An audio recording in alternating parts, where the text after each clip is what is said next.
Shri today के सभी दर्शकों को मेरा नमस्कार। मैं यशपाल सिंह राठौर, चैनल है श्री टुडे। जहां एक और कोरोना महामारी को लेकर पूरा विश्व जूझ रहा है, वहीं प्रशासन, शासन और सिस्टम एक दूसरे की मदद करके इस वैश्विक महामारी को दूर करने की कोशिश कर रहा है। वहीं दूसरी ओर वन विभाग के कुछ अधिकारी और कर्मचारियों ने माउंट आबू के अंदर स्थित अग्निश्वर महादेव मंदिर के अंदर आके मंदिरों की तोड़फोड़ की। हमने आपको आश्रम की नीचे की तस्वीर बताई और जहाँ पे मंदिर स्थल है, ये ऊपर की तस्वीर है। आपको ये दिखा दूं मैं, आप तस्वीर देख सकते हैं कितनी बड़ी संख्या में इन्होंने तोड़फोड़ की है। ये पूरा यहाँ पे संत निवास था, जहाँ पे जो कभी भंडारा हुआ करता था तो यहाँ पे संत आके बैठा करते थे, भोजन पानी ग्रहण किया करते थे। लेकिन आज की ये दुर्दशा आप देखिए। आपको ये देख के आश्चर्य भी होगा कि सनातन धर्म को किस तरीके से तोड़ा जा रहा है। आज ये जो कुटिया है, ये जो आश्रम है, लगभग 35 से 40 साल पुराना आश्रम है। और यहाँ पर इस तरीके से ये जो आश्रम की आप देख सकते हैं, ये आश्रम पूरी तरीके से इसको नष्ट कर दिया गया, तोड़ दिया गया है।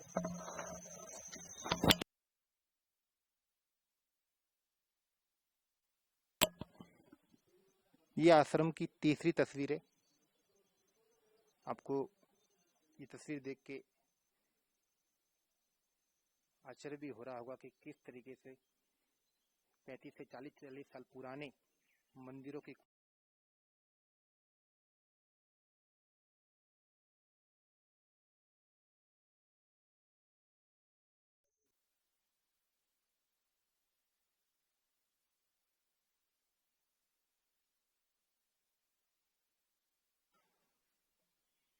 अग्निश्वर महादेव मंदिर के ऊपर कल कुछ वन कर्मियों द्वारा और अधिकारियों द्वारा यहाँ पे तोड़फोड़ की गई, लाइट तक काटी गई। उसकी पूरी विस्तृत जानकारी के लिए हम बात करेंगे पंच दशनाम जूना अखाड़ा के महंत निरंजन गिरी जी से। हाँ बाबू जी, कल क्या पूरा वृत्तांत आप विस्तृत से बताइए, कल क्या हुआ था? कल हम इधर 2 छोकरे थे, सुबह की टाइम पे फॉरेस्ट वाले आए सब, और वो आते ही देख करके चले गए सब नीचे। फिर उसके बाद 40-50 आदमी आए और सीधा आश्रम पे तोड़ फोड़ करने लगे। इतनी देर में दोनों को, 2 छोकरे थे इधर सेवक लोग, वो दोनों छोकरे को बांध के उधर, एक को तो फोन दोनों का छीन लिया, एक को पकड़ के रख लिया, और एक उसमें से छुड़ा के नीचे गया। तो नीचे गया तो फिर फोन किया हम, फिर इतनी देर में हम आए तो ये पूरा आश्रम हमारा टूटा हुआ था अग्निश्वर महादेव का। और ये अति प्राचीन हमारा अग्निश्वर महादेव का आश्रम है, आज का नहीं, कई युगों से विश्वामित्र जी की तप भूमि है। तो ये इतना बड़ा अत्याचार साधु संतों के ऊपर हो रहा है, इसके लिए सब कानून को, इसको सबको सजा देनी चाहिए, इनको सबको। अब जी आप बता रहे हो कि यहाँ पे लाइट भी काटी गई, तो ये क्या पूरी नियोजित तरीके से यहाँ पे काम करना है? हाँ, ये पूरा हमले के हिसाब से आए थे अग्निश्वर महादेव में। पूरा लाइट काटी, कैमरे बंद किए, फिर उसके बाद तोड़ी है। ये यहाँ से छोकरों को भगाए, सामान भी लेके गए इधर से। आप देख सकते हैं किस तरीके से पूरी सुनियोजित तरीके से यहाँ पे तोड़ाफोड़ी की गई और यहाँ पे लाइट को भी काटा गया। इस धुनी में 24 घंटा चेतन रहती है धुनी, गुरु महाराज जी का टाइम का। वो भाला भी लेके गए यहाँ से उठा के, मैं नहीं होते ये सब करके गए कहानी यहाँ से। आप देख रहे हो, ये अग्निश्वर महादेव का मंदिर बात काफी पुरातात्विक पुराना है ये मंदिर। आपने जो निरंजन गिरी जी महाराज है, पंच दशनाम जूना अखाड़ा मिर्जापुर परिवार से आते हैं, आपने उनका पूरी वृत्तांत सुनाया। उनके जो उन्होंने बोला है उस हिसाब से जो वन रक्षक और वन अधिकारी हैं, उनकी जो भी कार्रवाई है वो कहीं ना कहीं संदेह के दायरे में आते हैं। इस तरीके से एक आक्रमण के रूप में यहाँ पे हमला बोल के लाइटें काटी गई, मंदिरों को तोड़ा गया, कुटिया को तोड़ा गया, गौशाला को तोड़ा गया। अब हमारे साथ में मौजूद हैं प्रवीण सिंह जी, वर्मा टैक्सी यूनियन के अध्यक्ष हैं। आइए हम बात करते हैं इस सिलसिले में। सर, क्या है यहाँ पे, क्या क्या प्रॉब्लम हुई? सर, ये मंदिर हजारों लाखों साल पुराना है, अग्निश्वर महादेव के नाम से है। जब ना तो मीडिया था, उस जमाने से है ये मंदिर। और कल फॉरेस्ट डिपार्टमेंट ने आकर के यहाँ पर 30-35 अपने कर्मचारियों के साथ में मंदिर की कुटिया, यहाँ का रसोईघर, यहाँ साधु संतों के भोजन के लिए जो व्यवस्था करने की जगह थी उसको पूरी तरह से तहस नहस करके तोड़ दिया है। यहाँ एक गौशाला भी एक रूम बना हुआ जिसमें गाय वाय बांधते थे, वो भी उसको तोड़ दिया है। और ये पिछले 2 साल से यहाँ के महाराजों के साथ में, आबू की जो संत समाज है उनके साथ में, ये फॉरेस्ट डिपार्टमेंट पूरे आबू के अंदर जहाँ जहाँ मंदिर बने हुए हैं उन सबको तहस नहस कर रहा है, तोड़फाड़ी कर रहा है। मतलब कुल मिलाकर ये कहना चाह रहा है कि संत समाज तो इनको चाहिए ही नहीं, जबकि सरकार को संत समाज अगर फॉरेस्ट में नहीं रहेगा, जंगलों में नहीं रहेगा तो कहाँ रहेगा। ये जो भी फॉरेस्ट आज बचा हुआ है वो संत समाज की देन है। और कल यहाँ पर बहुत ही निंदनीय तरीके से इस आश्रम को पूरा तहस नहस किया है। हमारी तो ये है कि जो भी यहाँ पर तोड़ फोड़ करी गई है उसको यथाशीघ्र उसको वापस से व्यवस्थित करा जाए और साधु सम्मान को ससम्मान यहाँ पर जीने का अधिकार मिले। धन्यवाद। राष्ट्रीय राजपूत करनी सेना प्रदेश सचिव महेंद्र सिंह जी से हम बात करेंगे। जी बोलिए। कल वन विभाग के द्वारा माउंट आबू में इस तरह की जो कार्रवाई की गई है एक आश्रम के ऊपर, उसकी कड़ी शब्दों में हम निंदा करते हैं।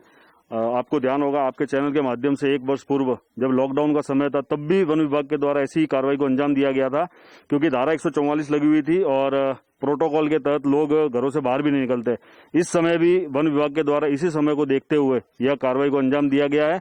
लेकिन मैं आपके चैनल के माध्यम से बता देना चाहता हूं कि इस बार हम चुप नहीं बैठेंगे। धारा 144 और लॉकडाउन को भी हम इसको नकार देंगे और हजारों की संख्या में सिरोही जिले के संत महात्मा और हजारों की संख्या में हिंदू संगठनों के लोग माउंट आबू में विशाल धरना प्रदर्शन और उग्र आंदोलन होगा। आपके चैनल के माध्यम से मैं सरकार को भी चेतावनी दे रहा हूं, यथाशीघ्र ये जो कार्य किया गया है इसका निस्तारण किया जावे और जो तोड़फोड़ वन विभाग के द्वारा की गई है उसको पुनर्निर्माण वन विभाग के द्वारा ही किया जावे। मैं आपको बताना चाहूंगा कि वन विभाग भारत के स्वतंत्रता के बाद में ही कार्य में आया है, लेकिन इससे पूर्व जितने भी जंगलों की और जंगल में रहने वाले वन्य जीवों की जो रक्षा का कार्य किया है वो हमारे संत समाज ने ही किया है। अगर संत समाज नहीं होता तो ये जंगल भी शायद ऐसे नहीं होते। और जिस आश्रम की हम बात कर रहे हैं, यहाँ पर राजनाथ सिंह जी से लेकर के प्रतिभा पाटिल जैसे लोग जो भारत के उच्च पदों पर आसीन हुए हैं वो लोग यहाँ पर दर्शन के लिए आते थे। ऐसे प्राचीन तीर्थ स्थल को तोड़ करके वन विभाग ने जो कुकृत्य किया है उसकी कड़ी शब्दों में हम निंदा करते हैं। और मैं फिर पुनः आपसे निवेदन कर रहा हूं कि जल्द से जल्द ये जो काम किया है उसके लिए वन विभाग क्षमा मांगे और उसको पुनर्निर्माण किया जावे। नहीं तो माउंट आबू के अंदर नहीं, पूरे सिरोही जिले के अंदर और हो सकता है कि राजस्थान के अंदर भी सभी हिंदू संगठन मिलकर के उग्र आंदोलन को अंजाम देंगे, जिसके लिए पूर्ण रूप से सरकार और वन विभाग की पूर्ण जवाबदारी रहेगी।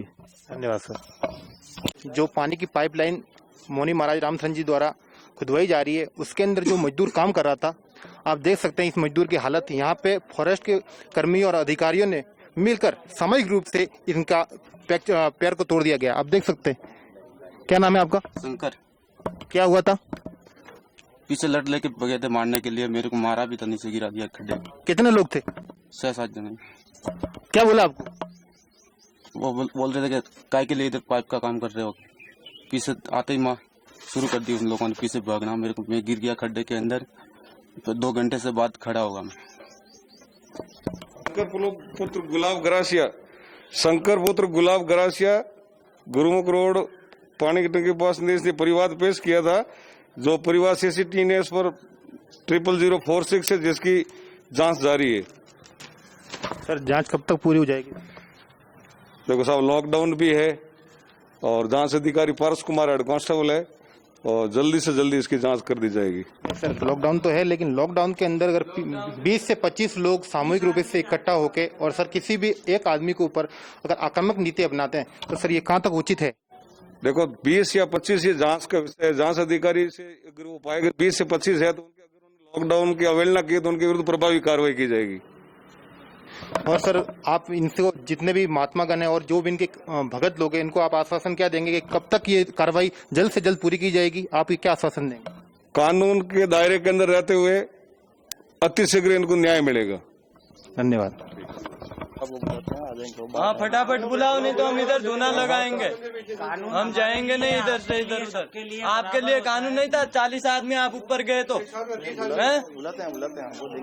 मंदिर ही दिख रहा है साहब इनको, मंदिर ही दिख रहे हैं आपको, इधर उधर चारों ओर मंदिर ही, बस मंदिर ही दिख रहे हो।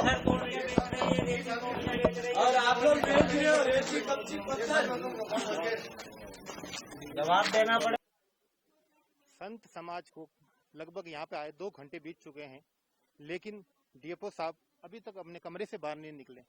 डीएफओ साहब की नैतिक जिम्मेदारी बनती है कि वो बाहर आके मीडिया वालों को जवाब दें, जो वो कर्त करके आए हैं अग्नेश्वर के वहाँ पे, जो उन्होंने मंदिर और जो कोठियाँ वो तोड़ी हैं, उसके उपलक्ष्य में जो हमने उनसे बात करने की बात की, तो लेकिन वो अभी बाहर नहीं आ रहे। और जो इनकी पुलिस कर्मियों से हमने बात करने की कोशिश की, तो वो भी ये कह रहे हैं कि वो आ रहे हैं, लेकिन हमको कम से कम 1.5 घंटा हो गया यहाँ पे खड़े हुए, अभी तक वो नहीं आए।